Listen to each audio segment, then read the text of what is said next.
Hello. Hello, Glenn. It's Hi. Jared. Yeah, you're a hard person to reach. Did you get my email? Did you get mine? Yeah, I got a few of your emails, and I was checking them. I have a big. I gotta check them, or I haven't checked them all. But I've got one where you were talking about Obama, and No, I sent you an email saying, too bad you didn't call me sooner. The cat had pulled the plug from the phone out of the wall, and I didn't know. uh, uh. Yeah, I think it's because I probably called you like too early or too late or something. No, the phone wasn't ringing. Oh, oh, oh, okay. Wasn't plugged in. Oh. Yeah, when I got your email, I see because I signed up for that group. I joined that group, and all of a sudden I have all these emails from everybody. But then I checked your emails, and at the bottom it says this one has been blocked.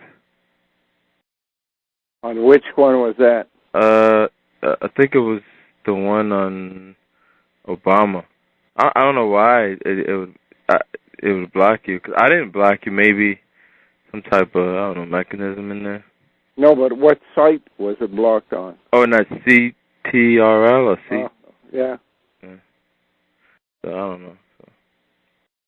Huh. But yeah, I read your I've been reading your articles, and this article, some stuff I can't understand, like Yeah, well, it's 60,000 years of stuff. You can't get it overnight. yeah, that's true. When I'm reading this one article, it says Hindu Persia poison, ancient orange dioxin. And, is that related to the Orange Lodge or something like that? Or? Well, the color orange was used to symbolize the journey of the orange fruit throughout the world, because it's a benchmark for where things are at.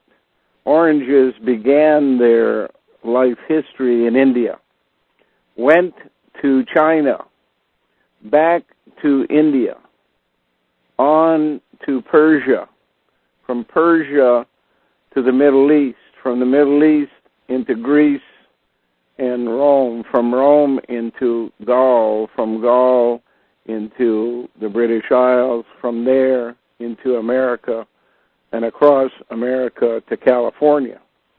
So the fact that oranges have arrived in California and were returning to Asia meant that the journey around the world had been complete. Mm. Oh, okay. Huh. Yeah, I was looking It was a poison journey, a journey intended to poison people's minds. So therefore, it's Agent Orange.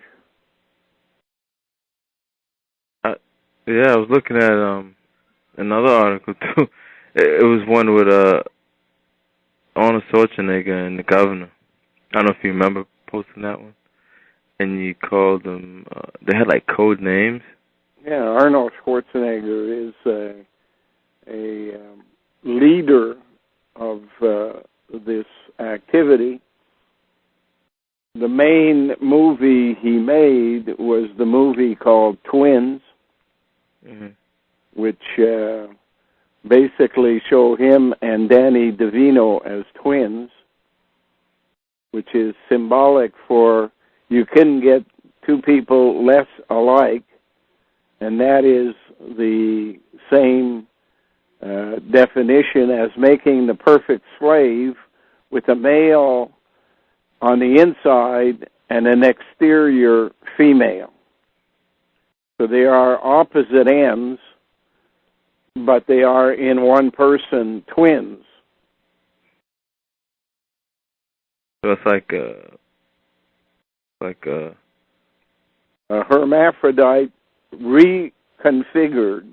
Instead of being a hermaphrodite in the normal sense, a woman who can clone herself, it is really the making up of two separate people within one body and adding the Neanderthaler in the neck to be the basic guider of that vehicle called 10. Yeah, when they add that Neanderthaler in the spine, that just makes him more of like a collective beehive type of thing, right? Oh. Well, in the first method of spying upon people, they manufactured females and sent them on arranged marriages. So the female could be in the other person's camp and spy on them. That is only good under certain circumstances. The real spy is if you can insert yourself into the other person's body. And what they did was in the genetic manufacturing of babies, they made eggs that could be developed with Neanderthaler medullas, so that whenever that person did any thinking,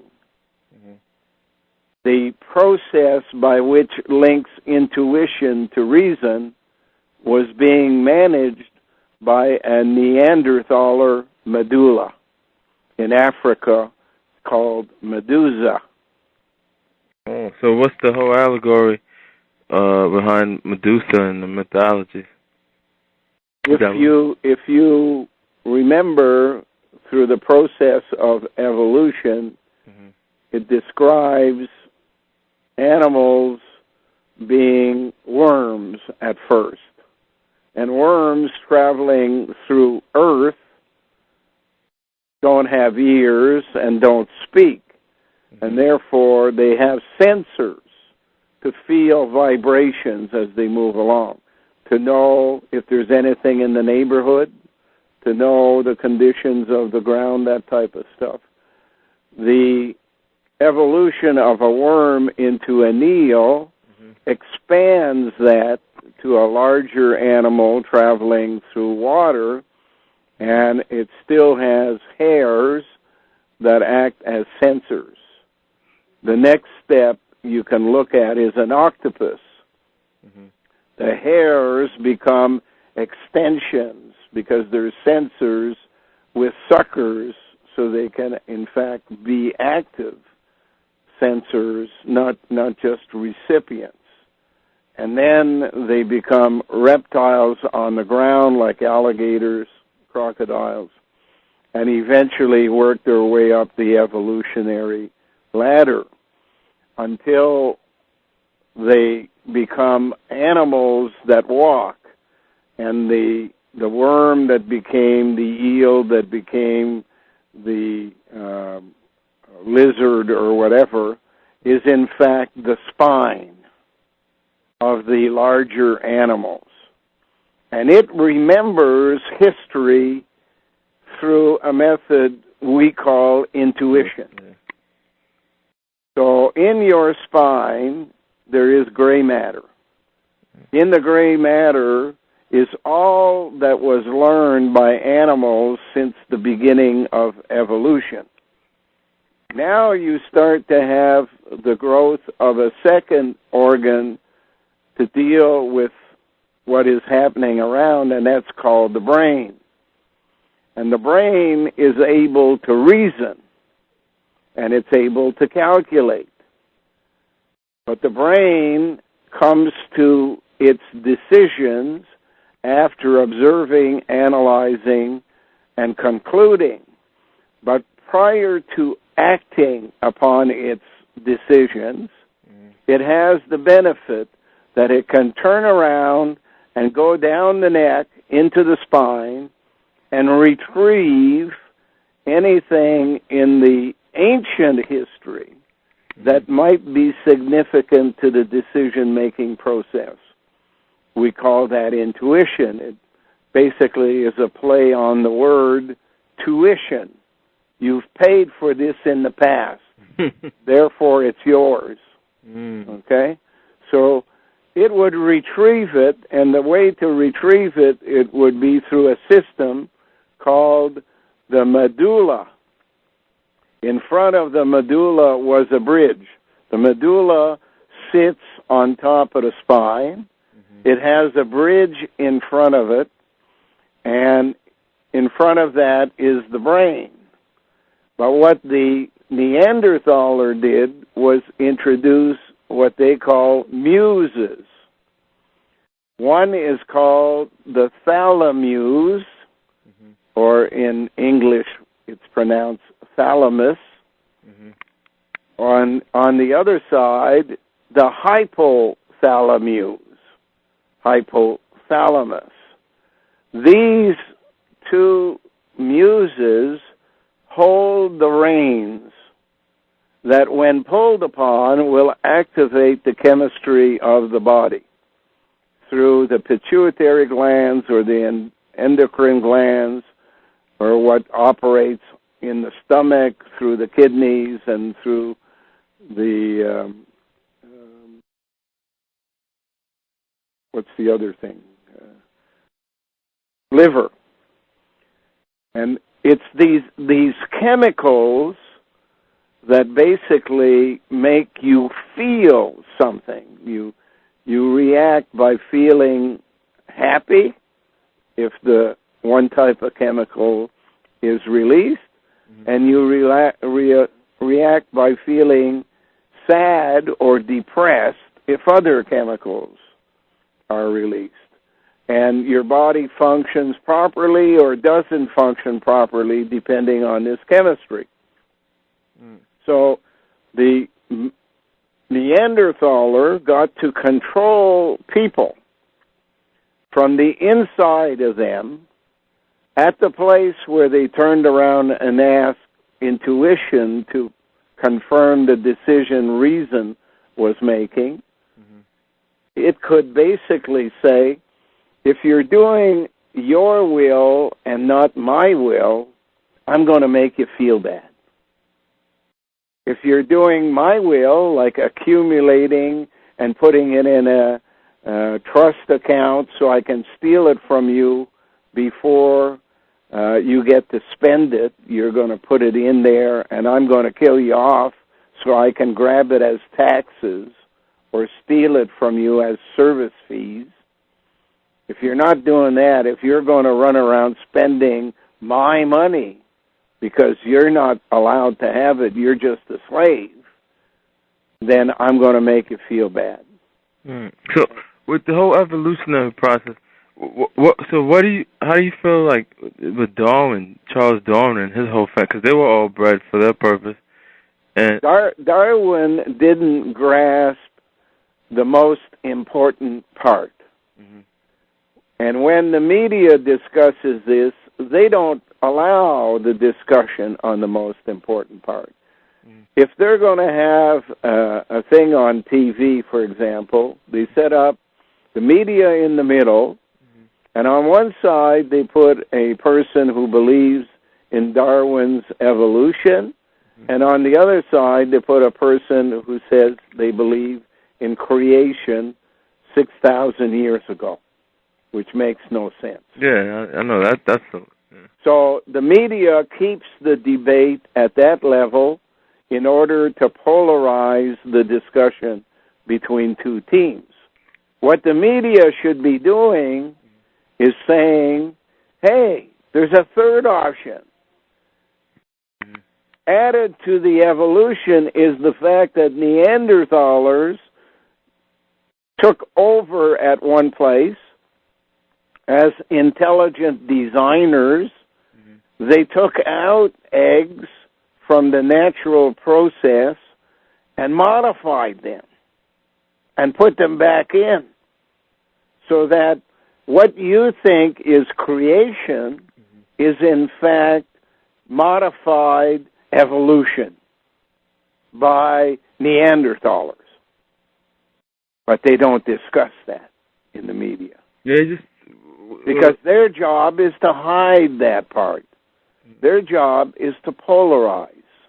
Mm. They have to make two teams, Democrats, Republicans, mm-hmm. and they got to keep them even at someplace around 47%, 48% each, so that when an election comes around, they gather up money in the media from both sides, and then they decide who's going to win by instructing their people, which are the secret societies of religion and the ones that came out of England in 1717.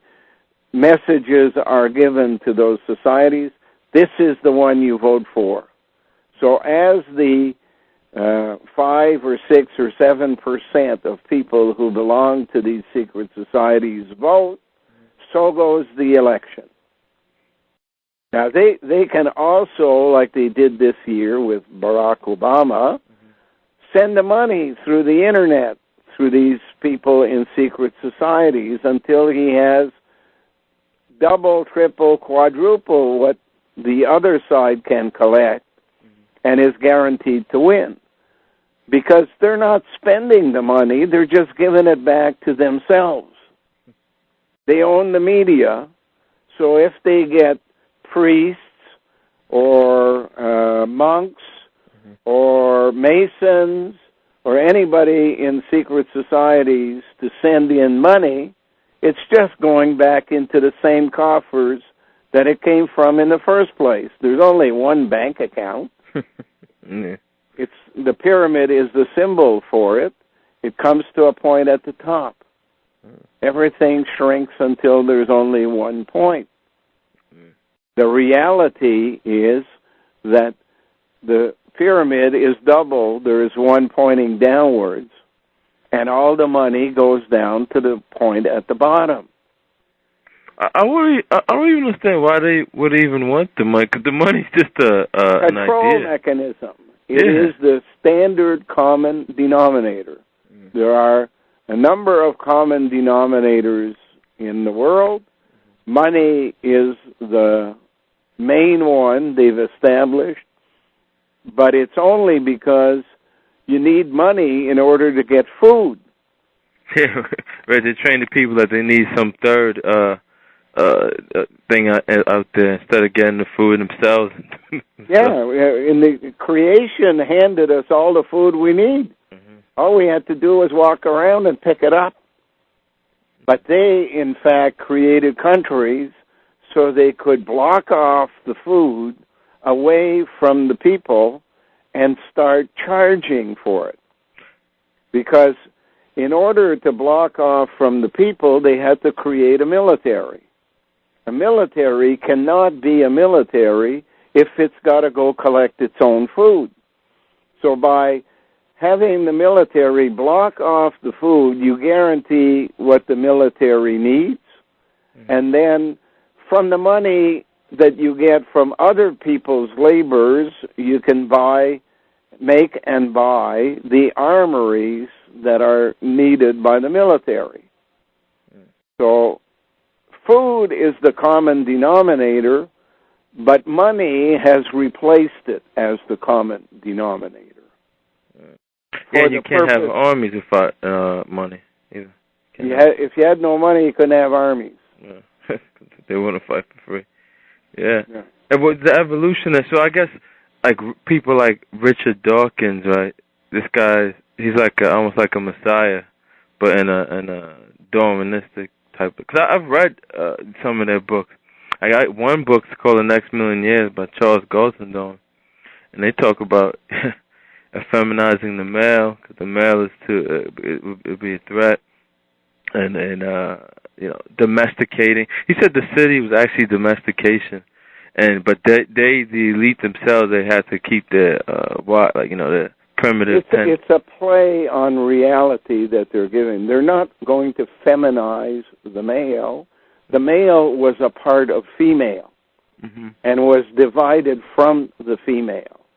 But instead, they're going to remanufacture it. Instead of having it the way it was as a hermaphrodite in the old days that could only clone woman, what they're going to do is genetically manipulate the contents of the egg so that the muscular body and the structural side of things is male, the exterior is female, and the decider inside the neck is Neanderthal. Oh yeah, I did. That looks like the end goal, but right now, because I see it with my own eyes, like with the estrogen and the plastic bottles and vaccine. I really do see. But it's a process.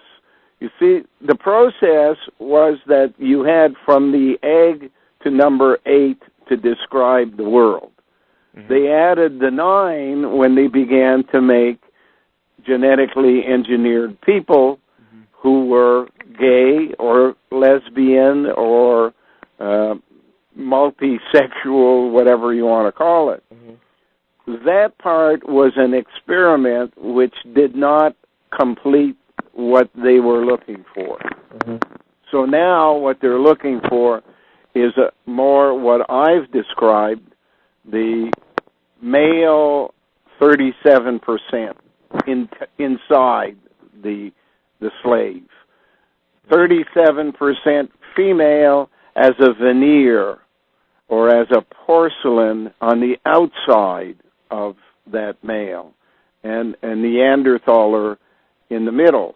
But there are stages of development. Right now we're at the first of that stage, and they call that the 10. A 10, by that they mean a perfect female.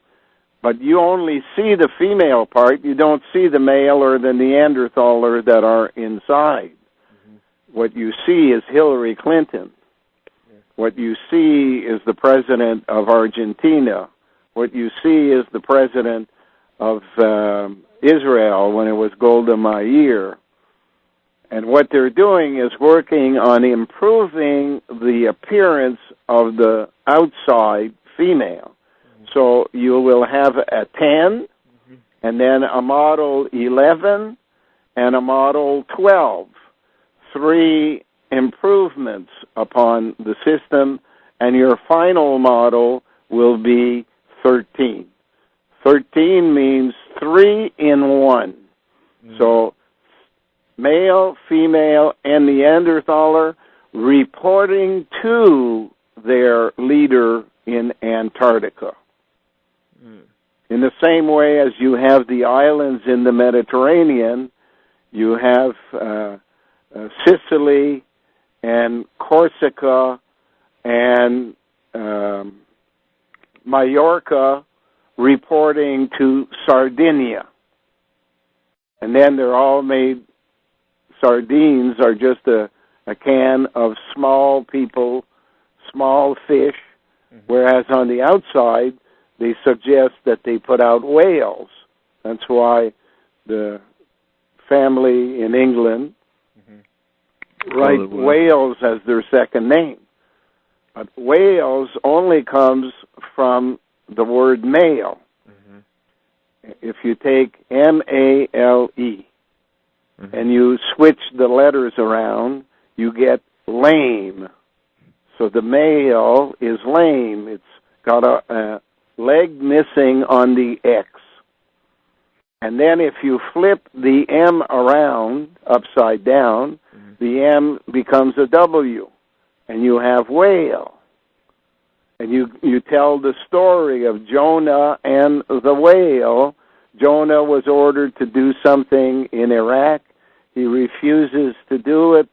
He gets on a ship and leaves the Middle East going towards Spain. There's storm after storm. The captain says, "You're the cause of it. You didn't do what God wants." Throws Jonah overboard, and he gets picked up by a whale. That's the story. The same story applies to George Bush Sr. He basically went to war, was in an airplane, gets shot down, falls down, gets picked up by a whale, which we call a submarine, and then he's sent off to do the job he was asked to do in the first place, and that's to become the director of the CIA and the President of the United States, to set them up for being murdered. The whole idea of a Manchurian candidate is not what the movie says. which is a person is being trained to kill a president. Mm-hmm. In fact, it's a mirror image of that. A president is being trained to kill the people. And that's what George Bush did. And that's what Clinton did before him. And that's what Obama is trained to do. To set up the people so they could be killed. I see Obama. He's bringing in this whole green agenda. He's bringing in Clinton's team. Yep. He's I see, like, I was at the barber shop and I see in the commercials that he's bringing in this whole green agenda, the whole fake global warming. Set us up to be killed. Yeah. What is going to happen along the way will happen probably to Michelle, because her name has hell in it. Mm-hmm. The same way as Clinton's daughter has hell in it in Chelsea. And what will happen will cause Obama to do certain things, which most of the people who voted for him never expected. Yep, exactly. Yeah, and do you remember when I don't know what type of thing it was, but they came on the stage and she was wearing a Black Widow. Yep. Remember one thing. Mm-hmm. 3 of the top 4 people in line for the presidency mm-hmm. have good reason to be in Washington at the same time. One is the president, number 2 is the vice president, mm-hmm. and number 3 is Pelosi as head of the House. Number 4 is Hillary Clinton. She's the only one that has to be, most of the time, away from Washington. Oh, I was just thinking that. Yeah, they would set it up where, something happened to them, and then she would be the one. She would be president in a minute if there was, say, a tsunami that came over Washington. My God, wow. And they don't even know they're getting set up. They don't know it because that's not part of what they're being told. Yeah. Each one of them is being told a different lie. And everyone thinks they will win. Yeah. And in the end, the plan is set. And that's another symbol for the pyramid, the short-sightedness, right? Yeah. There is a deadline. The deadline is 2062 for all the people of the Northern Hemisphere, mm-hmm. with the exception of the Amish, to be destroyed. 1,000 years that follows will have the Southern Hemisphere, Australia in the middle, the southern part of Africa and the southern part of America, mm-hmm. not the country, the U.S., but South America. They will have 1,000 years to set up what we call a beta test laboratory. Check out all of the science and all of the discoveries that were made in the Northern Hemisphere, make sure everything is correct. At the end of 1,000 years, they will be destroyed as well. So you can figure from 2062, 1,000 years further, is approximately 3062. From 3062 onwards to 7,500 AD is approximately 4,400 years, 4,400 to 4,500 years. That period, there will be basically left on the surface of the planet, recuperating from all of this cataclysmic event, 2 continents. One will be Antarctica, and the other one will be at the other end called a Cap continent in the north, at the North Pole. Because as you destroy the northern hemisphere and the southern hemisphere, and it goes under sea level, you must, in fact, expect the laws of physics to work. And the laws of physics say, in a process called isostatic, which basically means you must always keep the same amount of land above seawater as you have below seawater. So both Antarctica and the northern cap will rise higher than where they are today above sea level. And the space in the middle will be oceans. Black water is what they call it. Once that occurs in 7,500 AD, they will then send out the people to repopulate. And they will find the Amish in the northern cap continent will have plowed the land, but not seeded the land. In the time they were guardians, it's called lying fallow. The land lies fallow. It's plowed, but not seeded. They will then come with their new slave and seed it with a new population, killing off the Amish that they had made to do the job for that period in time, 4,500 years or so. At that point, they will be ready to begin an exploration of the universe for the purpose of doing to, first of all, the solar system, and then the universe, what they did to Earth. Dominated. But they will have a strange thing to deal with that you do not see around you today. And it's a new star will replace Polaris. And that new star will be called Alder Amin. Alderamin.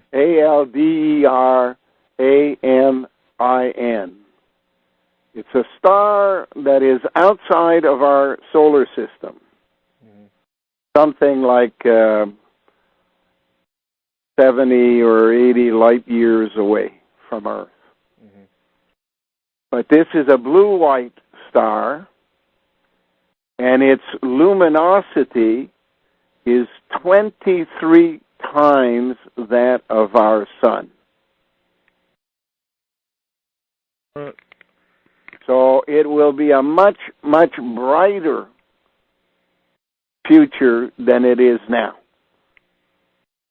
And they will begin the process of sending off these super slaves, one at a time, because you don't need to have any more than one, in different directions in the solar system to go inspect different rocks.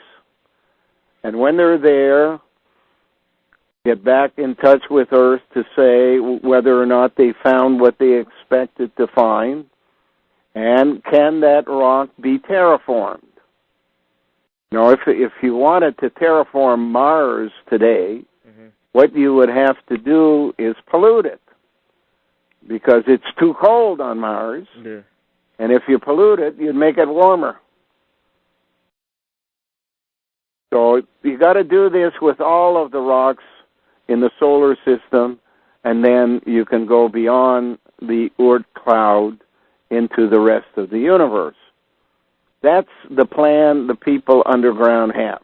Wow, this is like when I was younger watching like Legion of Doom meetings. This is what you would see in the cartoons. Well, that's what they use cartoons for.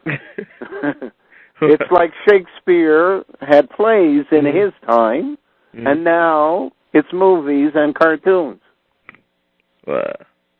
Shakespeare told us the whole world's a stage. Yep. So believe him, because he was telling the truth. The media is the only one in position to make you believe this. And the media includes education, literature, movies, TV, cartoons, wow. Things like the press, Magazines? Here's a question.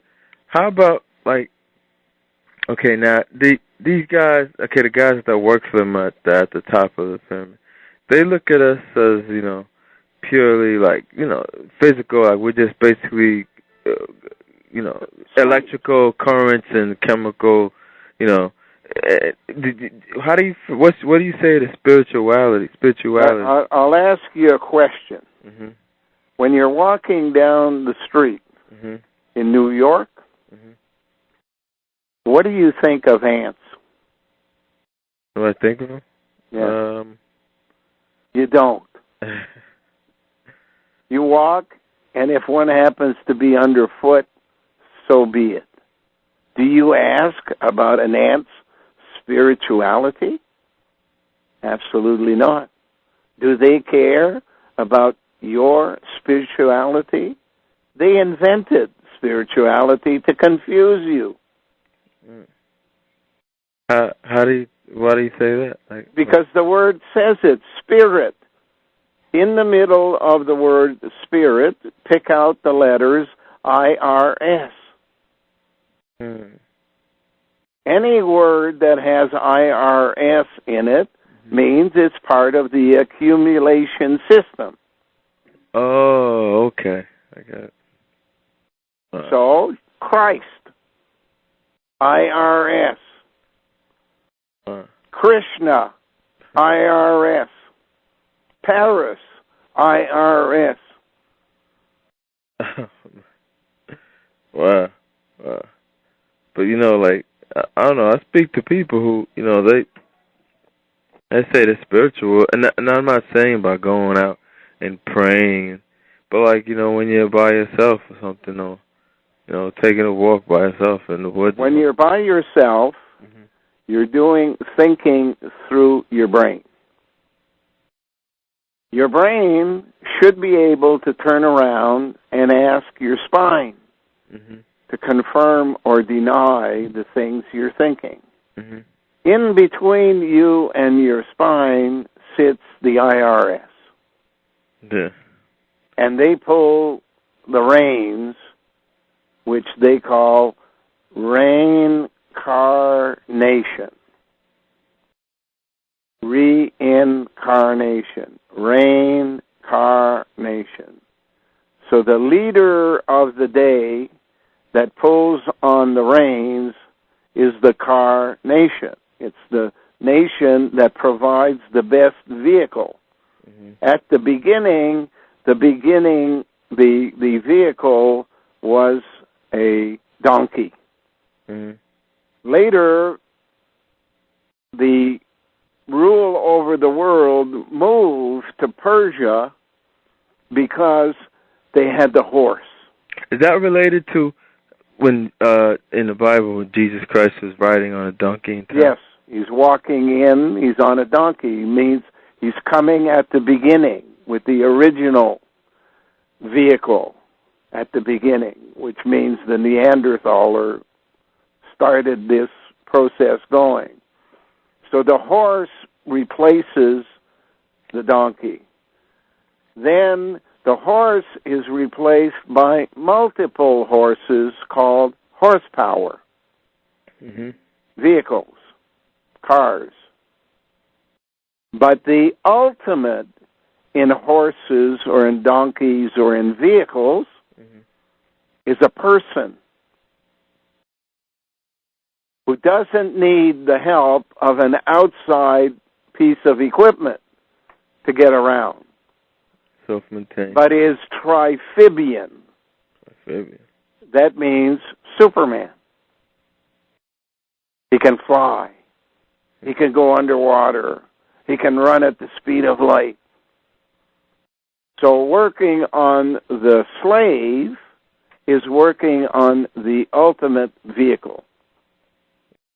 So I've heard, this term Superman, like, who else brought him up? Nietzsche. Ubermensch. Yeah. Yeah. And I think George Bernard Shaw. But yeah, Superman they meant by, like, I guess the perfect slave, right? Yeah. Superman, Batman, are the basic structure. But when they're finished with it, it's not Superman. It's Superwoman. Because what you see is not what you get. You'll be seeing a woman, but in fact, inside is man. I guess that's why they have Wonder Woman. Makes you wonder.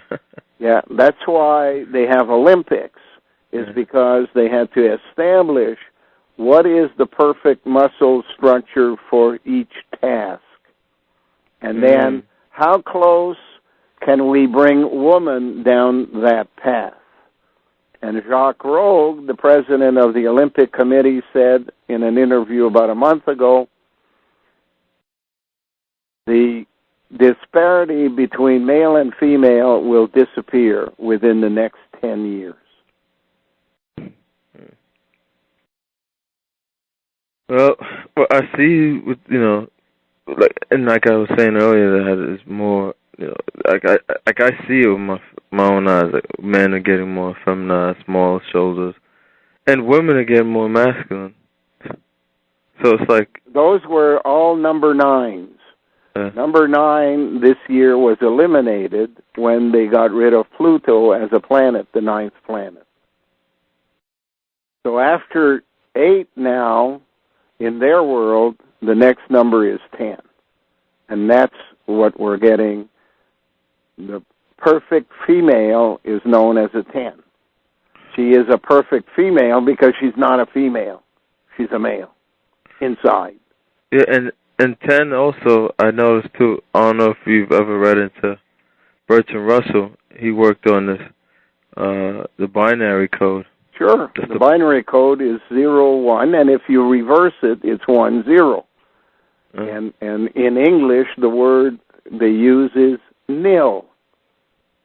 And nil is a word that stands for 0, but if you read it backwards from the other direction, as they do in the Middle East, it becomes lin. Lin is a line. A line and a 0 makes 10. When you look at, the whole binary code, I can see that, in the future, it's going to be this perfect mathematical language. It is. The math is the language they use. So this year we have a hint of that when we say, "Mum's the word."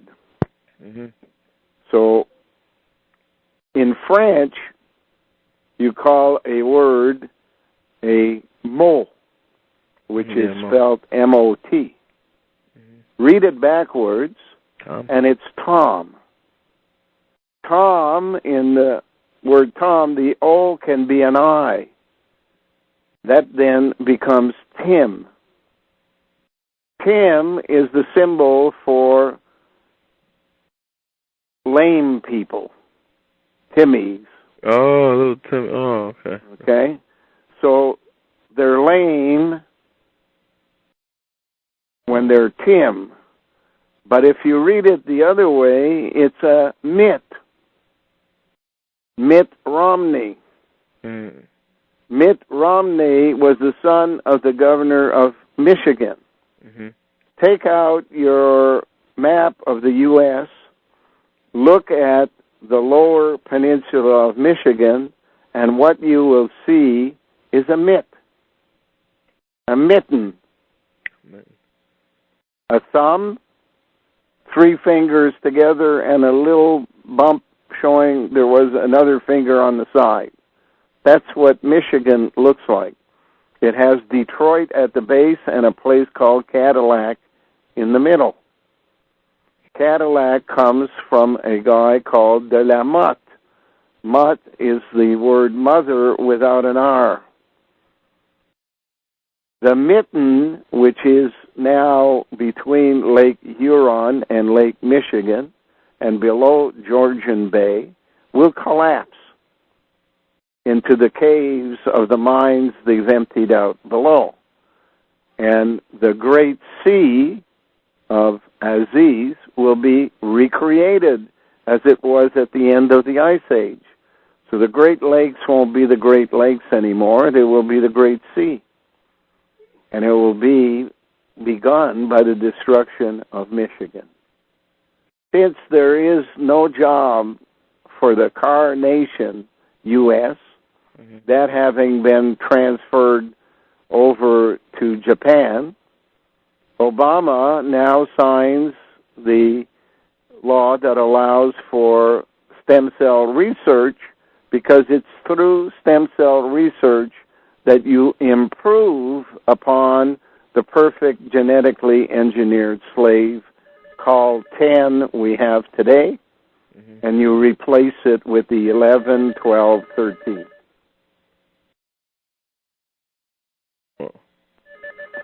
Wow.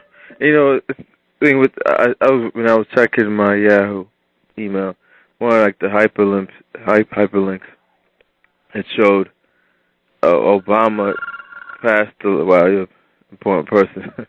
Hey? You got all these phones ringing. It showed a link. Obama, like he's passed the law or something, going against Bush's anti-abortion policy. Like, and it was, I guess they were trying to show that he's against abortion. But if you look even further back, the guy, he supports infanticide, and he supports the whole.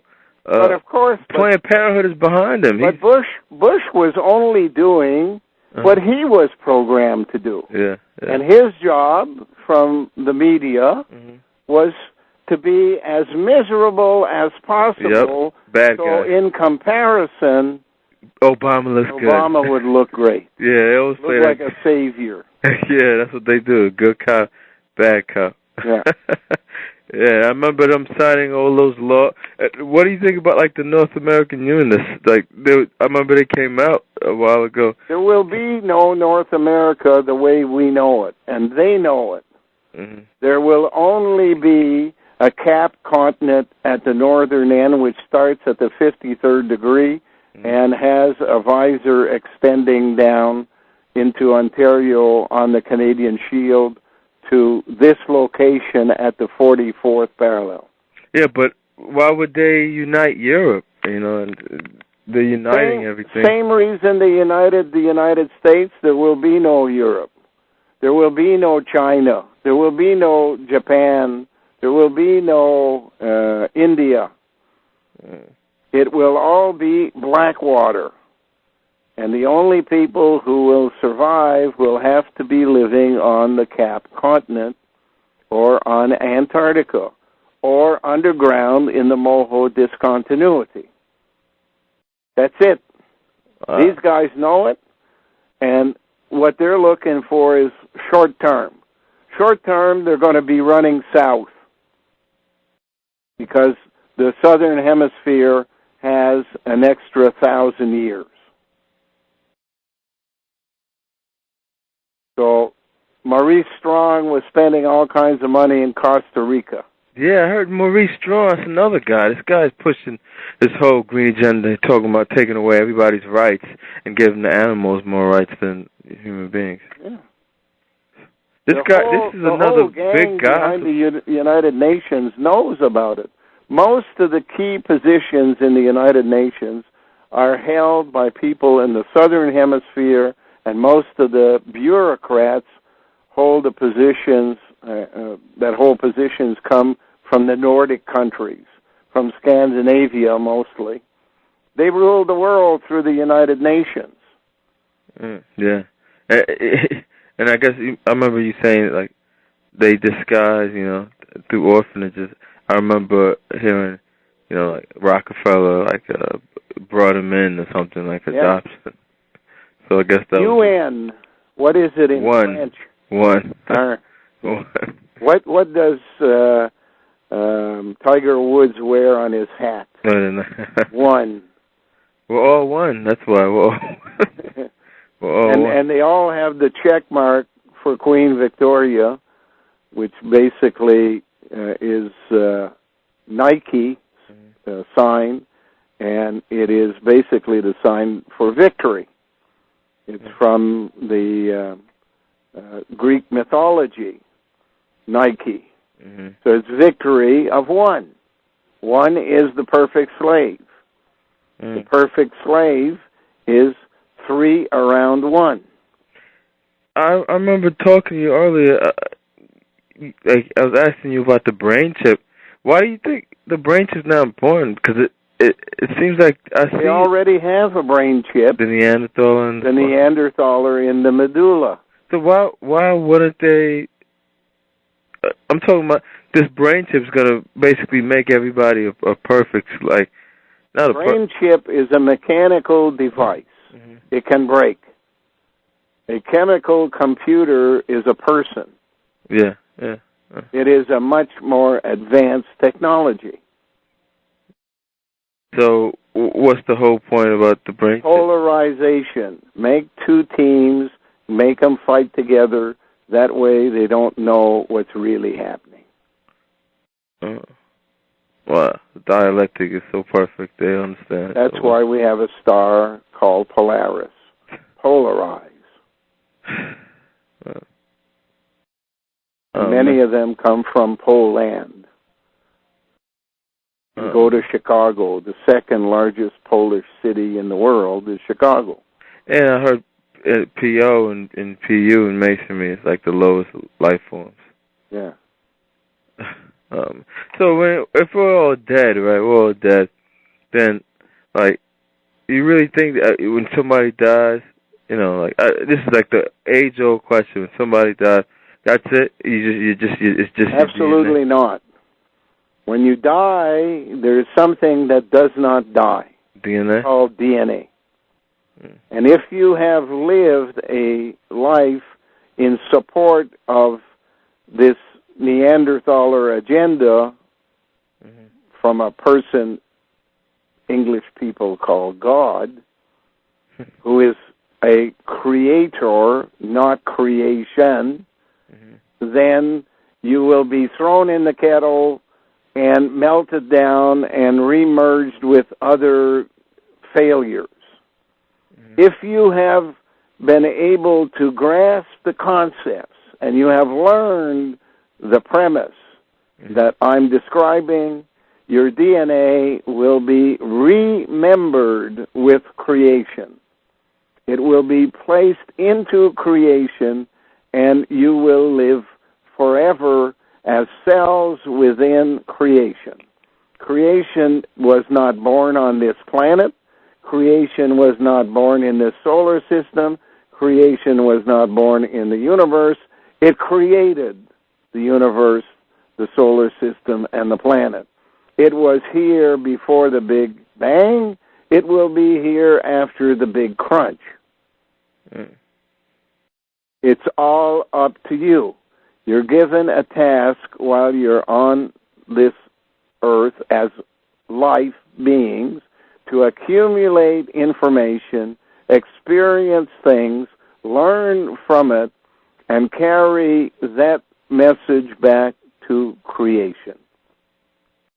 Most people choose not to go through that process, but instead look for instant gratification. How can I make my life here better at the expense of eternity? Because they don't believe there is such a thing as eternity. Well, surprise, surprise. It's impossible for me to convince other people. They must convince themselves. I know where I have been, and I know where I'm going. And what happens to me in this life is irrelevant compared to the fact that I am, in fact, doing a job bigger than a job could be done on Earth of any value. My job is collecting information, bringing it to creation. I'm on lifetime contract every time. And anybody who doubts that you can be born again in the sense of being reincarnated, remade, just don't understand genetic engineering and haven't been listening in the last 10 years about, the sheep Dolly and the pigs and Dr. Barnhart's operations to replace hearts and stuff like that. We are there forever unless we fail to learn, and we are then placed back in the cauldron. Here on this planet, we call it the core of the earth. We're mixed in, reconstituted, and our divided parts come out as lava, along with all the other dead things that ever lived before and did not learn, and they start the process over again. So they're given more than one shot at it, but it's like baseball. 3 strikes, you're out. So, you can go into the ground right now and find some remnants of another type of a previous life. Yeah. They're all in the place between the ocean and the Moho discontinuity. They travel through the sediment as the salt of life, and they create the basalt, which is the rock of the Moho discontinuity. And from there, choices are made. Either you stay as part of the larger brain, the basalt of the earth, or you continue through the mantle down to the core and are melted down again. And you become part of a new attempt called lava. They call it Sial. The rock of the basalt is called Sima, which converts by moving the letters around to the French word ami. Ami in English is friend. So what happened was a kidnapping team hijacked the Moho discontinuity and began to work on it, from it, for its own benefit. Short-term, instant gratification, power is what they want. The problem with control freaks is they hate themselves. They have no sense of self-worth. That's why they want power, because they don't feel important. That's why they call themselves shrubs as opposed to flowers, alders as opposed to something beautiful. And when you hate yourself, you try to collect power. Power is obtained through money, the common denominator. So they created money in lieu of love, in lieu of liking themselves. And love became their lava. Volcanoes are their tools. If you read the word volcano, reverse the first 3 letters, and you have a love canoe. So, what was that relation? 'Cause I remember I've heard you say you win when you. I guess that's the whole concept of golf, when you put things in their hole. And when you. I remember watching. When I used to watch TV, they used to have so little. A copy of like old tribal people throwing people in a volcano to the god. Is that anything related to it is all related in the way it was structured. They studied nature and they wrote mythology around what they saw. Mythology is just another word an assembly of letters that has a little piece missing, and the word they're saying is my theology. So they took the E out and made it mythology. But it's my religion, they're saying. Nature is their religion. So it's like pantheistic in a sense. Yeah. That's why you have Pan. Or Pan America. Yeah. It means covers broadly. But that's what they're bringing back. And everything they do is media, medicine, medicine. Yeah, but that's why they're bringing back I see the whole green agenda. They're bringing back pantheism. And if you remember... Green is basically a symbol to differentiate it from yellow. Yellow is the color that used to be. It stood for corn, children of the corn. If you look at a cob of corn, there are hundreds, if not thousands, of similar kernels on that cob of corn. That meant there weren't that many jobs. They were all alike, and it was basically just make babies on the planet. Now, the tasks are becoming specific. So the new model that they want instead of corn is peas. Snow peas. Peas in the pod. Snow peas are a pod, and in there is less than half a dozen peas. And communications is made with the peas through an iPod, so that the pea receives very specific information rather than mass media.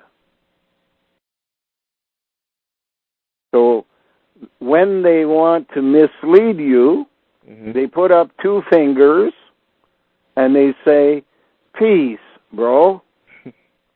But what they're really saying is, peas, brah. 2 in 1 wearing a bra.